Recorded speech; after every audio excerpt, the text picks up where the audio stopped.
Swagger Social Tribe, what is going on? This is Patrick James here, and it is Thursday evening. The sun is setting, and I feel amazing.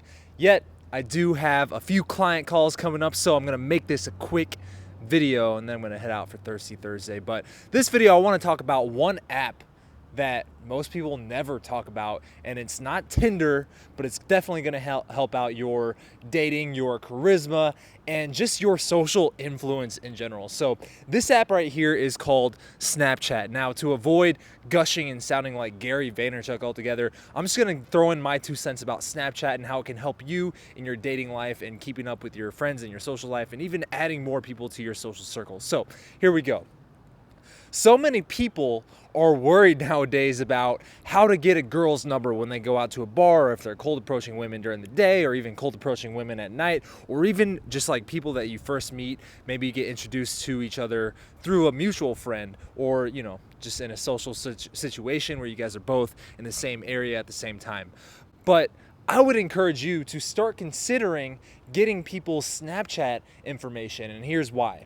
Not only is it a lower barrier thing to give up, most people find their Snapchat name a lot less personal than their personal cell phone number, but it's like social media. It's like add me as a friend on Snapchat. It's very low barrier, it's low investment. That said, it's a lot better because it is a social platform to keep up with someone, to get to know someone, for someone to get to know you without having to think of the perfect text to send them. So here's why I think Snapchat's good, and here's how you can use Snapchat moving on in the future. So let's pretend that you got a girl's Snapchat username and you guys added each other on a Snapchat at a bar and you met her last weekend.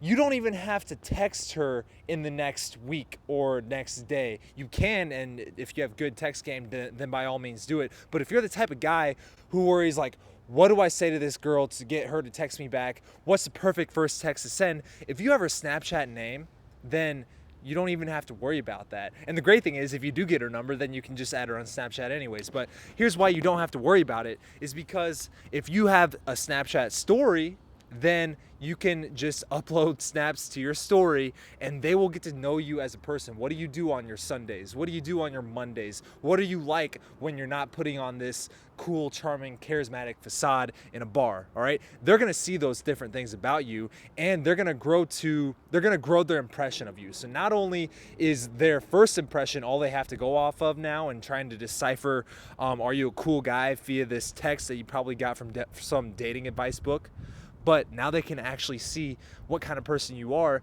based on your Snapchat story, based on the stuff that you show to all your friends on a regular basis. So that's one aspect about Snapchat. The second aspect about why Snapchat is so good is you don't even have to have an interesting Snapchat story to convey your personality, to get this girl to be thinking of you constantly throughout her day. Here's why. Because if she has a Snapchat story, and I guarantee if she's a hot girl, then most likely she's going to have a lot of snaps on her story. Or if she's just a girl who's relevant in today's social media, social networking type society. So if she has a Snapchat story, all you got to do is randomly throw in a little comment on her Snapchat story every now and then. So here's what I mean by this. I have friends who I follow on Snapchat. I have girls who I follow on Snapchat. I have girlfriends who I follow on Snapchat. Friends or a friend. Anyways, if they upload a picture of sushi, they're eating sushi for dinner, I might Snapchat her an emoji with a heart eyes or something. Very simple, all right? But it's just a little ping. It's like a Facebook notification from Patrick motherfucking James. And I just showed you that I love sushi too. And it's low investment. I didn't have to send her a fucking well thought out text. It was just a heart-eyed emoji. Or if this girl has cats in her Snapchat, I'd be like, oh my God, you're not a cat person, are you? Just one sentence, one question, and it's just a little, you type it in on that little snap on the Snapchat story and it pings their phone, and it's you throwing in a low barrier investment text. And because it's Snapchat, it's almost like they feel more obligated to answer it, and it's easier for them to answer it than a text, because for whatever reason we think of text as higher investment, and if it's not something that immediately compels us to write back, then we just won't. So Snapchat is different in that sense. It might change in the future, but as of right now, in the end of 2016, we're in November, that's the way it is. And I'm pinging my friends, I'm pinging girls that I met out at bars, I'm pinging girls that I met at bars a long time ago that I haven't talked to for maybe a year.